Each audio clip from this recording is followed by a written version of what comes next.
Let's look together in God's Word in Galatians chapter 5. We're going to look at just the last verse today and move into chapter 6. We have just a few more messages in Galatians before we'll move on. I'm not yet exactly sure where we're going to go from here. I'm still praying about that and considering what we'll do next. So we have, for the most part, finished chapter 5, except for this very, very last verse here. There's just a single verse for us to contend with. And it's helpful for me to remember, and I'm hopeful that it's helpful for you to remember, that in the original Greek text that commentators and translators have looked at, there are no chapters, there are no verses. So the translators look at the thoughts, they look at the ideas that are within the Greek text, and then they assign verses and chapters to those thoughts. And that's not necessarily perfect in the way they do that. So there's some debate about where chapter headings should begin and should end. And usually when there's some differences of opinion about that, it normally centers around what would be considered a transitory verse. And that's what we have here in verse 26 of chapter 5. It's a transitory verse. It's a conclusion of chapter 5, and it's an introduction into chapter 6. And so you have some commentators that will treat it as a part of chapter 5, and others that will treat it as a part of chapter 6. And so in most popular versions of the Bible, you'll see this as the end of chapter 5, and then in commentaries you'll see it treated as a part of chapter 6. And so there's differences in how commentators and translators will treat that. It doesn't mean there's an error in anything. It's a transitory verse. And so that's how I'm going to treat this today, as a transitional verse coming out of chapter 5 and as an introduction into chapter 6. All of that to say this: the theme of chapter 5, this is a very, very quick review, is that we have been called into freedom in Christ. Therefore, we are to stand firm in the gospel of Christ. We're not to revert back to the law. To revert back to the law is to reject the gospel of grace. To revert back to the law opens us up to a works-based righteousness. And reverting back to works-based righteousness, we will subject ourselves to false teachers who will lead us astray. So going back to the law or going back to a works-based righteousness will lead us into false teaching. We are called to walk by the Spirit or in the Spirit.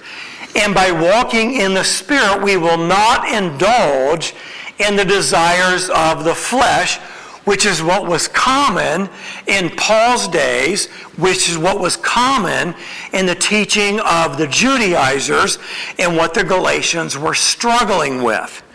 The Spirit enables us to escape the works of the flesh and to instead bear the fruit of the Spirit, which includes the virtues that we looked at last time: love, joy, peace, patience, kindness, goodness, faithfulness, gentleness, and self-control. Paul says there are no civil laws, nor are there any spiritual laws which forbid these virtues, these character traits, and the Galatians are going to need these virtues, which are only produced by the Spirit of God within them.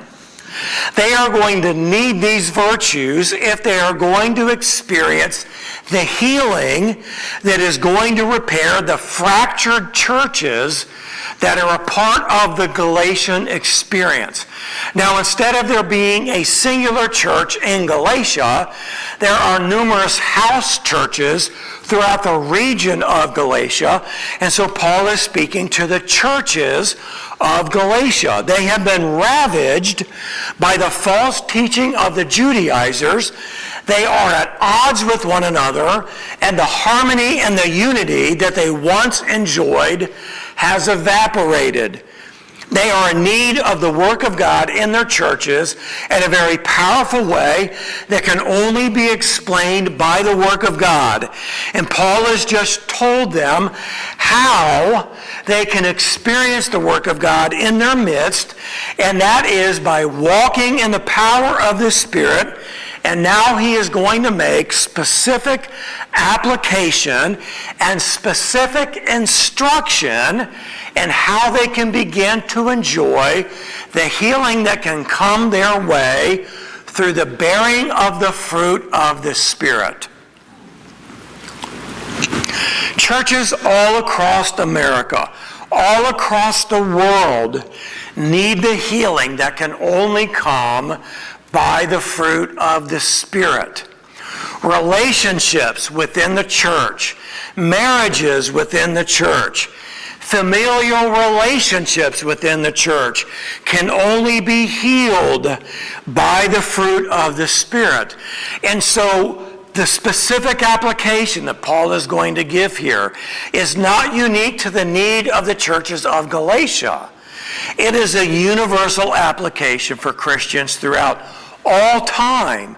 And this is why this is necessary for teaching today, not only here, but everywhere, because Christians for all of time will need the benefit of the fruit of the Spirit in their midst. Now we're going to look at Galatians 5, verse 26 through Galatians 6, verse 5 as a part of the first of this specific teaching that Paul is going to lay out for us. So let's read together here. Galatians 5, 26 through verse 5 of chapter 6. Let us not become boastful, challenging one another, envying one another. Brethren, even if anyone is caught in any trespass, you who are spiritual, restore such a one in a spirit of gentleness, each one looking to yourself, so that you too will not be tempted. Bear one another's burdens, and thereby fulfill the law of Christ. For if anyone thinks he is something when he is nothing, he deceives himself. But each one must examine his own work. But then he will have reason for boasting in regard to himself alone, and not in regard to another, for each one will bear his own load. Now, as we begin looking at the specific instructions that Paul gives, we immediately see the contrast between the Spirit-filled life and the life dominated by the flesh. And so we see the transition here. The passage last week ended with Galatians 5:25. If we live by the Spirit, let us also walk by the Spirit. It's a very fitting end to what Paul talked about in all of Galatians 5.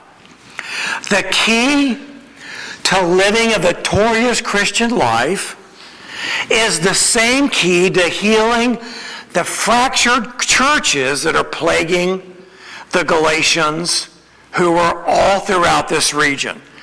The transition of being led by the Spirit and Paul's specific instruction to the Galatian churches is what comes next. Let us not become boastful, challenging one another, envying one another. There's that transition. There's that conflict. The option is to either be Spirit-led or to be flesh-controlled. It's a transition between what Paul has talked about, between what he talked about in chapter 5 and the application he's going to make now in chapter 6. How can we tell the difference between being Spirit-led or being flesh-controlled? Very, very easily. Paul uses 3 verbs here in verse 26 that will identify the works of the flesh as the Galatians related to one another in their churches. Now, what is worth noting here in this transitory verse is that each of these attitudes expressed in these verbs are rooted in self and affects how one views others, and it has absolutely nothing to do with other people, but with how one views others. Right? So another way of saying that, these verbs affect how I view you and have nothing to do with you. That would be the way Paul would express this. The first verb that Paul uses here is boastful.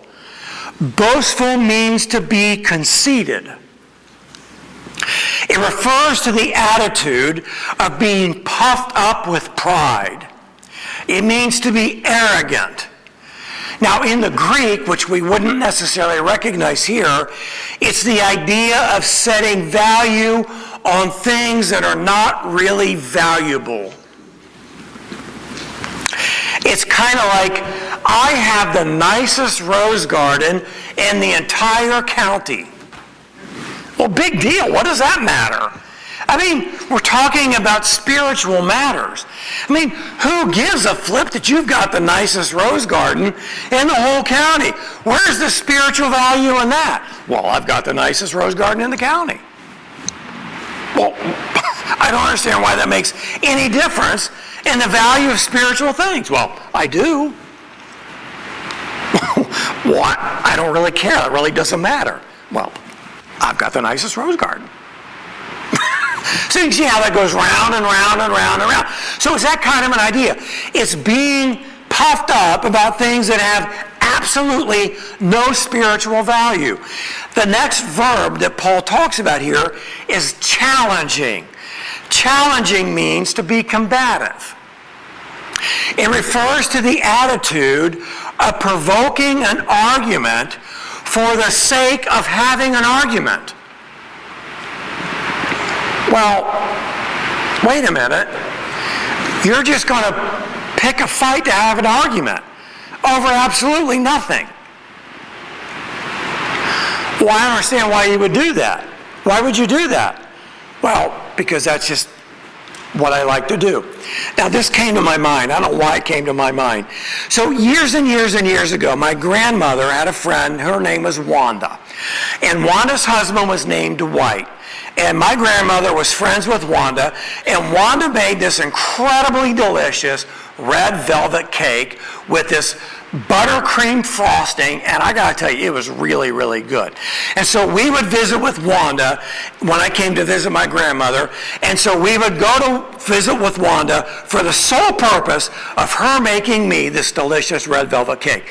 And so we would sit there and have this 30-minute conversation, and Wanda would say this thing to her husband, and she would say, "Ain't that right, Dwight?" And Dwight, her husband, would say, "Yeah, that's right." And as I thought about that, I got the sense that Dwight learned over the years that if he didn't say, "Yeah, that's right," there was going to be an argument. And Dwight learned that Wanda, his wife, was going to just pick a fight if he didn't say, "Yeah, that's right." I got the sense that Wanda was just going to pick a fight for the sake of picking a fight. And Dwight learned that the way to go was, "Yeah, that's right." Have you known somebody that was just going to pick a fight for the sake of picking a fight? What value is there in picking fights just for the sake of picking a fight? Now, back that up. Well, I got the nicest road garden in the county. Well, you know, I know this lady down the street. Well, wait a minute. And there you go, off and running, picking a fight about who's got the nicest garden in the county. There's just no value in that at all.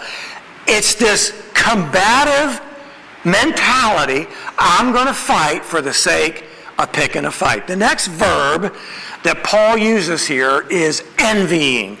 Envying very simply means to be jealous, and it likely refers, think about this, it likely refers to the weaker believer who envies the conceited, combative example that is being set before them, and he looks up to that individual as a worthy role model who sees this argumentative, conceited individual who bullies his way through people and gets what they want and says, well, that's how I'm going to be because they get what they want all the time. Can you imagine that?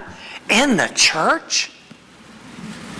Well, if that's the way I got to be to get what I want, that's how I'm going to be. Imagine that in the church. Looking up to an arrogant, boastful bully because that's how they learn to get their way. This is a contrast that Paul is setting forth for how it is within the Galatian church. This is the difference between being dominated by the flesh and being led by the Spirit. You see, being controlled by the flesh or being led by the Spirit, where there's love, joy, peace, patience, goodness, kindness, gentleness, faithfulness, and self-control. It is night and day. There couldn't be any more different of an experience within the church. How bad was the environment within the churches of Galatia? Well, we forget what we've already read, and here's the reminder of what Paul has already showed us in Galatians chapter 5. For you were called to freedom, brethren, only do not turn your freedom into an opportunity for the flesh, but through love serve one another. For the whole law is fulfilled in one word, in the statement, you shall love your neighbor as yourself. But if you bite and devour one another, take care that you are not consumed by one another. Paul is not saying in verse 26 something that is just off the shelf as a random example of how bad things might get. He's using this as an example of what is going on. This is why he has taught them the value of being led by the Spirit. This is what's going on, and this is why you need to be led by the Spirit, so what is going on doesn't continue to go the way that it's going. This is the transition of being dominated by the flesh, and these are why the specific instructions that I'm about to give you is so important, so that you can be led by the Spirit. These were churches where the fruit of the Spirit was not dominant, very far from it. The flesh was on full display, and after teaching what it means to walk in the Spirit, Paul is compelled to make this needed application. There is an obvious contrast between the multiple works of the flesh that Paul has already outlined and the singular fruit of the Spirit that expresses itself in the virtues of love, peace, patience, kindness, goodness, etc., etc. So Paul makes this obvious transition to begin his specific instruction in dealing with sin. Does the church need to deal with sin? Now, that's really not a rhetorical question. Why does the church need to deal with sin? Well, in case you didn't know, or in case you've forgotten, the church is filled with sinners saved by grace. When you were saved by grace, did you stop sinning? No. When you were saved by grace, was your flesh instantly rendered powerless? No. Does sin still affect and influence the church? Yes. So the church must deal with sin. Verse 1 of chapter 6. Brethren, if anyone, speaking to the family of the church, if anyone is caught in any trespass, You who are spiritual, restore such a one in a spirit of gentleness, each one looking to yourself, so that you too will not be tempted. What is interesting is that Paul makes this specific instruction in a congregational appeal with a very individual reminder. Brethren, congregationally speaking, each one looking to yourself, individual application. So the likelihood was that many, if not most, of the people in these churches of Galatia were going to be confronted with being guilty of public sin. After all, they had been deceived by false teachers. There was a problem with indulging in the desires of the flesh, and there was massive conflict relationally within the churches. There were differences of doctrine. There were problems within the attitudes. There were actional offenses. There were offenses with bickering and things done against one another, and on it went. So sin was going to have to be dealt with, right? Right? So Paul sets out several principles in dealing with the sin problem that was going to affect the churches within Galatia. Now, Paul does not set out a specific methodology of church discipline, as Jesus did in Matthew chapter 18. Paul was undoubtedly familiar with Matthew chapter 18, so he doesn't need to set out the methodology, but he does set out the principles in how they were to deal with the problem of sin within the church. He wasn't tasked with setting out the methodology, but only in purposing how they were to deal with it.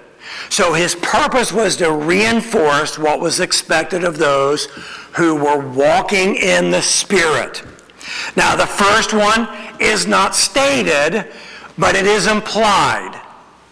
Right? The first purpose is implied, and that is to confront it. Now, that's obvious, right? You have to confront the public sin. Public sin must be addressed. Now, we all have private sin, right? We all have private sin, and that is a very, very different issue. Now, you're going to thank me for this. Paul is not advocating, and I am not advocating, open mic night in the church where you're being compelled to confess your sin. Right? We're not doing that. Thank God, right? I thought about this. I was going to go into a long thing, and I'm not going to do that. But I remember watching an episode of The Waltons.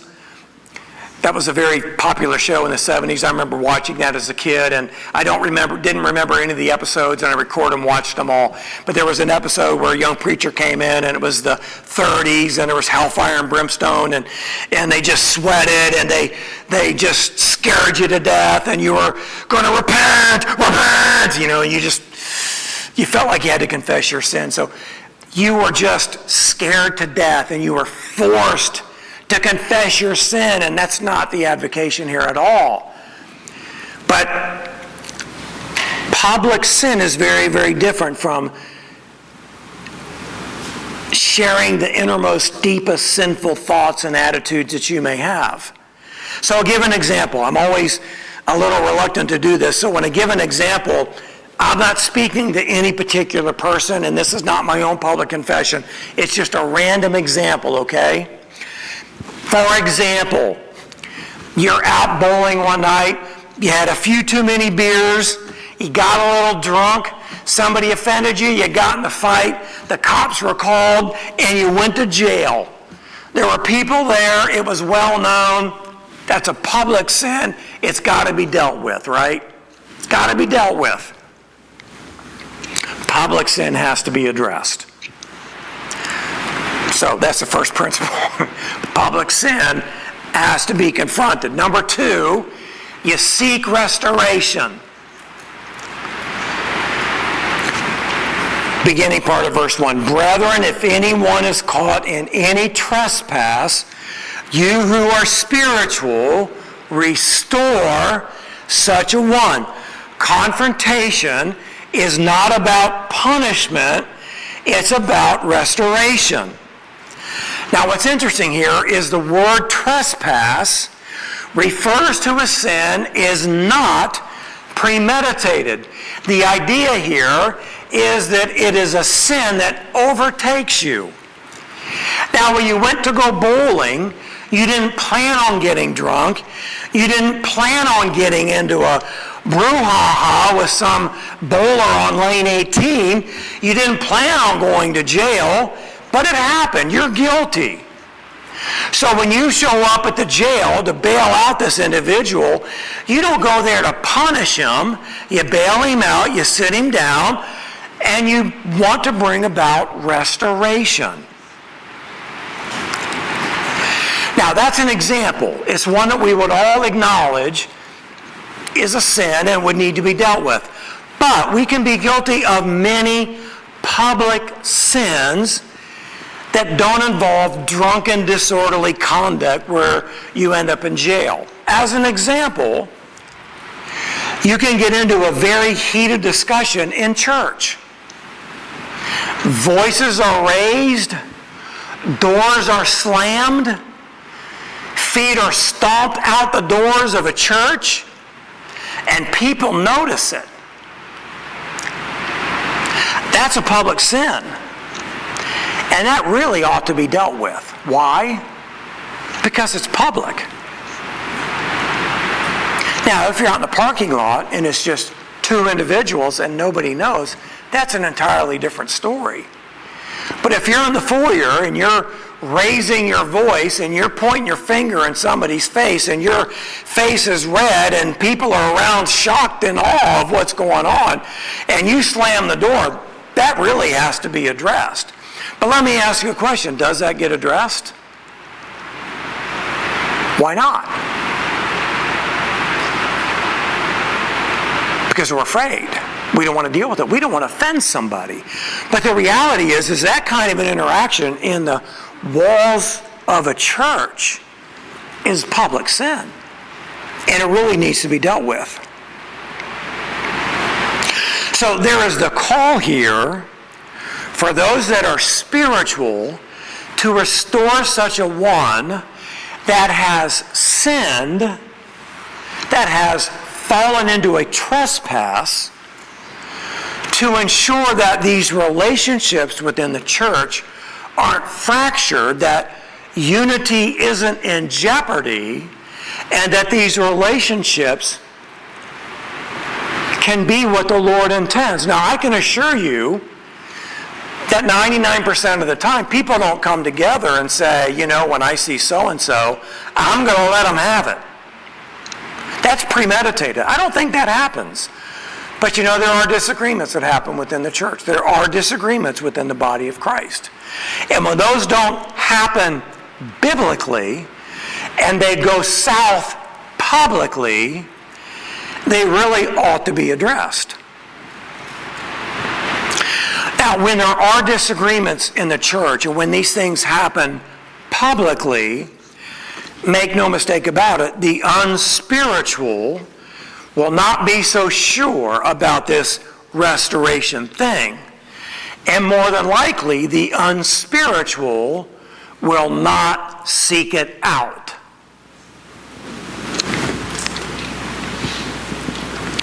But what does the Bible say? Romans 12:18, if possible, so far as it depends on you, be at peace with all men. Now, we could get into a lot of scenarios. We can get into a lot of situational ethics with disagreements, with issues relationally within the church. But more than likely, when there is a disagreement within two people or within a group of people, there's somebody within that group that says, man, I don't want this to continue like this. I don't want to be at odds with this individual. So if possible, as far as it depends upon you, be at peace with all men. And so that individual seeks out someone who is spiritual to try to bring resolution to this. Restoration is about peace. It's about coming together. It's not about punishment. I demand you go before the church and admit you were wrong and you need to confess and you need to... That's not what it's about. It's about coming together. It's about seeking restoration.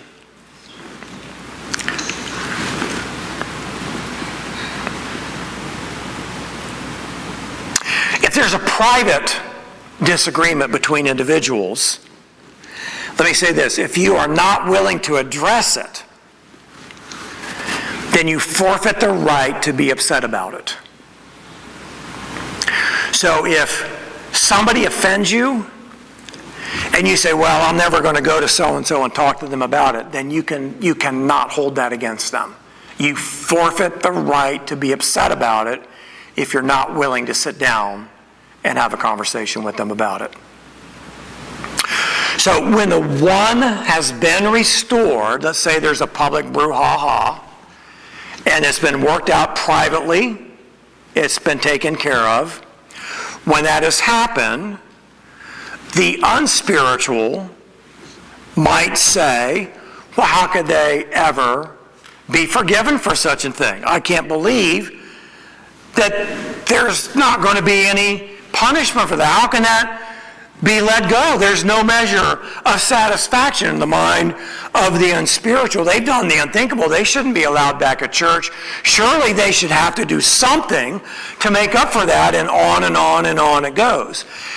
But when there is some kind of a disagreement, when there is some kind of an offense, the unspiritual will likely never, ever, ever be satisfied. And that can never be the way restoration is resolved. We can't ever seek restoration so that every single person is satisfied, because then it would never, ever be satisfied. But when there is an offense, and it's public, it needs to be dealt with publicly. And it would depend upon the nature of the offense and how public it really was. So this whole thing of this offense, this public offense, is why Paul calls upon the spiritual to bring about this restoration. And they, the spiritual, will have to help the unspiritual understand the nature of forgiveness and restoration as a part of the maturation process of those who are less spiritual. Number 3 in this principle of bringing about this process of dealing with sin is restore with gentleness. Verse 1 continues this restoration process in a spirit of gentleness. When one who falls, and this restoration process is undertaken, no one who falls needs to get beat up by the one that is mediating restoration. That isn't restoration, that is further punishment. Now, when God offers us forgiveness, He doesn't do so while flogging us, right? So those that are spiritual help people recognize the benefit of confession and repentance, of restoration with God and with others, and that is always a good thing. So restoration is not about punishment, it's about recognizing that acknowledging your sin and confessing your sin and seeking out forgiveness brings refreshment with God and with those that have been offended. It's a celebration of the grace and goodness of God, and it must always help people find the joy and peace of God's goodness and of God's grace. The last thing that is here is number 4, remember your own fallenness. What we see here is each one looking to yourself so that you too will not be tempted. So the one that is mediating this restoration, the one that is dealing with this sin, should never look down upon those who fail. Never looking down upon the one that makes mistakes. We don't fully know all of their struggles. And in reality, we really aren't as different as we may think we are. I'm reminded of this in 1 John chapter 1. The Apostle John writes, "If we say that we have no sin, we are deceiving ourselves and the truth is not in us. If we say that we have not sinned, we make him a liar and his word is not in us." And then James 3:2, "For we all stumble in many ways. If anyone does not stumble in what he says, he is a perfect man, able to bridle the whole body as well." So it's a very sobering reminder that we're all on the same journey, but we are in different stages in that journey. And there was likely a time when we needed the same help as someone else. And when we needed it, was there someone there who could help bring restoration to us? And what difference would it have made if there was someone that could have helped us understand the restoration that God made available to us? I think about this when I understand this idea of having fallen into sin, not premeditated sin, but just failing because we are feeble and weak and we're apt to make mistakes. How many people have resented the church for failing to help bring restoration in a time of failure? How many people have you run across who have gone through a divorce and they were just very quietly excommunicated by the church because they've just done the unthinkable?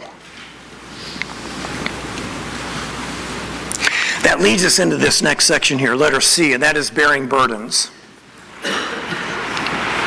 Verse 2, Paul says, "Bear one another's burdens and thereby fulfill the law of Christ." So this brings about the spiritual challenge that is associated not only with dealing with sin, but in another area, as we're going to talk about in just a moment. So, as we think about the spiritual challenge of dealing with sin, let me ask you this question before we get into this. Is there a spiritual challenge in dealing with sin? You better believe it. What does the average Christian do when they're aware of sin in someone else's life? Well, that's not my problem. I don't want to get into that. Right? I got enough problems to deal with on my own. Now, they'll figure it out. Somebody else, they got family. I know so-and-so is a Christian in their life, so I'm sure they'll help them deal with it. Right? Isn't that kind of what we do? There is a spiritual challenge inherent in dealing with sin. So let's talk about this as this relates to dealing with someone who got into sin. Let me use another example. Let's say there's a young girl in the church who gets pregnant and isn't married. That's a big deal, right? That's a big problem. So the parents are furious. They don't know what to do. They're in panic mode. They want to kick her out of the house. They want to send her away. They want to force her to get an abortion. They're going to force her to get married at 16 or 17. You can't really even imagine how difficult this might be unless you've been in it yourself. You can theorize about what you might do, but you really don't know what you're going to do unless you're in it. And so your world as a parent is just absolutely upside down. It's your worst nightmare on your doorstep. And so you're embarrassed.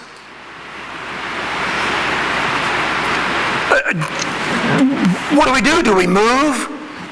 Do we quit going to church? I mean, what do you do? What do you do? You suddenly feel all alone. Well, this is how you feel as parents. how does the girl feel? What does the spiritual people in the church do?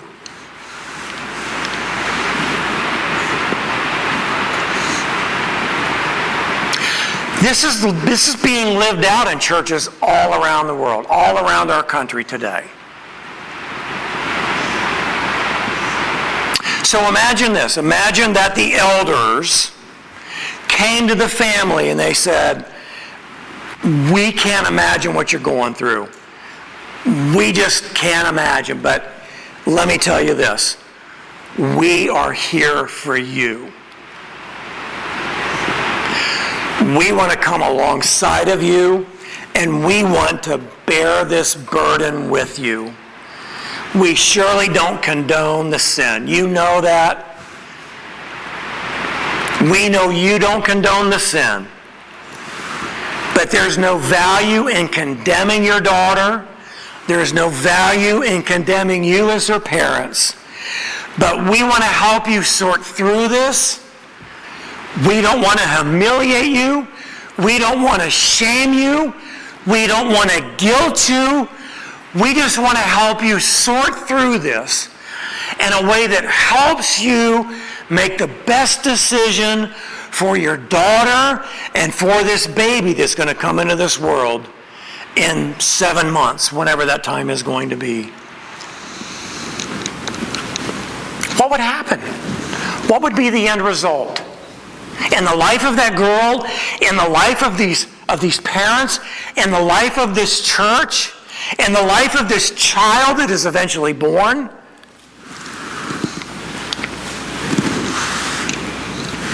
Do you think that happens?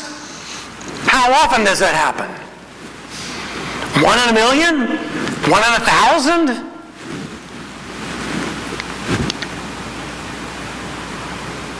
Would we do that? Would Grace Fellowship Church do that? You know what? I don't know. I won't know unless it happened. But this is the real life challenge of God's Word. What would we do in bearing the burden of an individual who fell into sin with an example like an unwed teenage girl who got pregnant?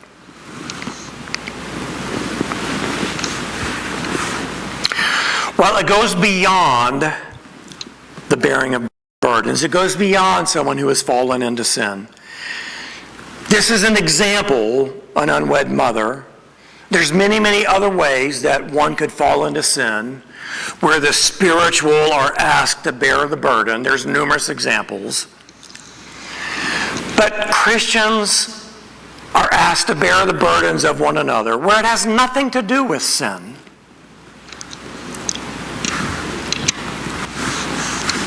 There are physical burdens, there are emotional burdens, there are moral and spiritual burdens, there's financial burdens, there's the consequence of cancer burdens, there's divorce burdens. There are numerous burdens that exist within the church. And there are a number of Christians within the church today that say, these are my burdens, and I don't want to burden you with my burdens. And the church says, well, we can't help you if we don't know what the burdens are. And we have this American mentality of I'm going to do it on my own because I'm strong and independent. And the church sits back and says, we want to help, but you won't let us help. Paul says, bear one another's burdens. And I want to tell you this. I want to tell you this in two senses. One, when Paul says bear one another's burdens, that does not mean individual who needs help, that the church is going to take sole responsibility for your burdens. That's not what it means. What it means is the church wants to come alongside you and support you in bearing the burden.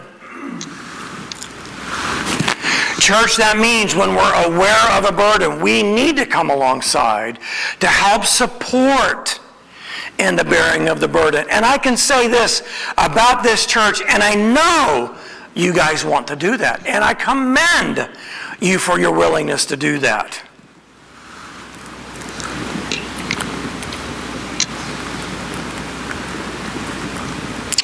We cannot solve the burdens that we have. I can't solve your burdens. The elders can't solve your burdens. That's not what Paul is saying. But we can come and support you as you suffer through things that are of no fault of your own.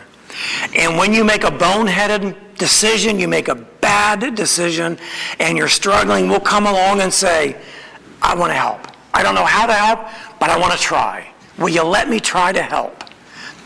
You got to say yes. Christianity is not to be a Lone Ranger experience. The church is for the spiritually sick. It's a hospital. And when you're struggling, we are not to say, you did it to yourself, shame on you, suffer in silence. That's not the church. That's not what Paul is advocating. So when we bear one another's burdens, Paul says, in doing so, we fulfill the law of Christ. What is the law of Christ? John 13:34, a new commandment I give to you, that you love one another, even as I have loved you, that you also love one another. The proof that we love one another is not in the words that we say, but in the actions that come with our words. How much of a difference in the life of a church does it make when we are unified in bearing one another's burdens? How much of a difference would it have made in the life in the churches of Galatia, which were on the verge of eternal destruction, had they borne the burdens of one another? So there's a spiritual danger that is inherent here. The spiritual danger that is inherent in this spiritual challenge is here in verse 3. For if anyone thinks he is something when he is nothing, he deceives himself. The spiritual danger here is self-righteousness. It's the feeling of superiority to others that becomes a barrier to not wanting to get involved and helping to bear the burdens of others. So there's a spiritual challenge in bearing the burdens of one another. The spiritual danger of that challenge is self-righteousness. Bearing burdens is messy work. You get shoulder to shoulder with people that are struggling and making bad decisions, and because you can't solve their problems and because you can't make them make right decisions, it's messy work. And for the self-righteous, that kind of work is beneath them. It's just not worth my time. It's not worth my trouble.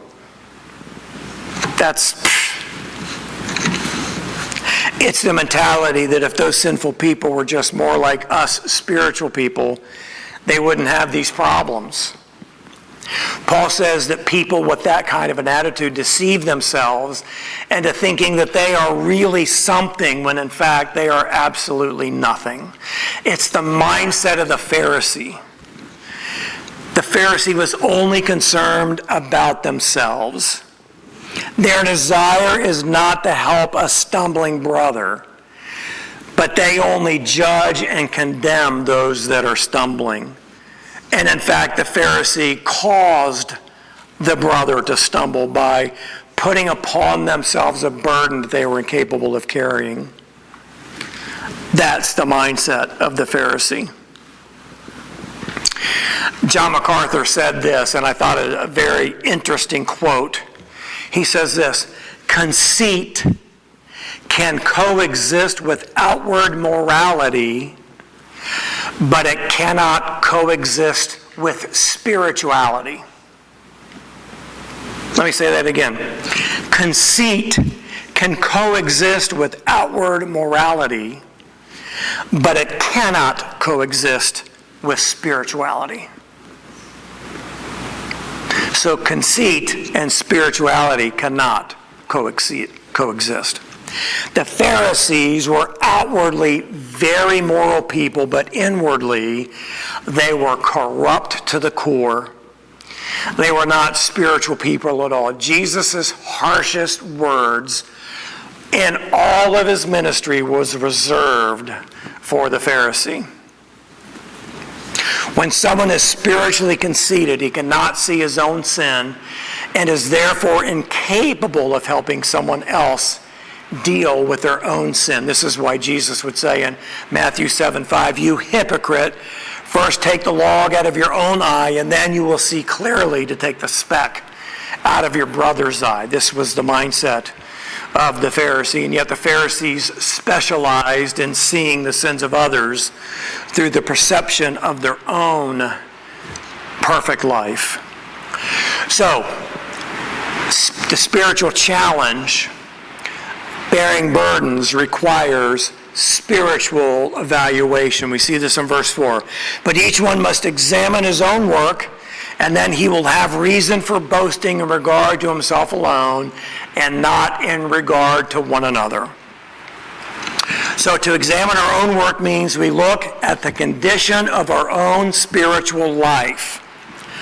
When we evaluate our lives, we do so based upon God's standards, not our own standards, and we don't evaluate our lives based upon someone else's life.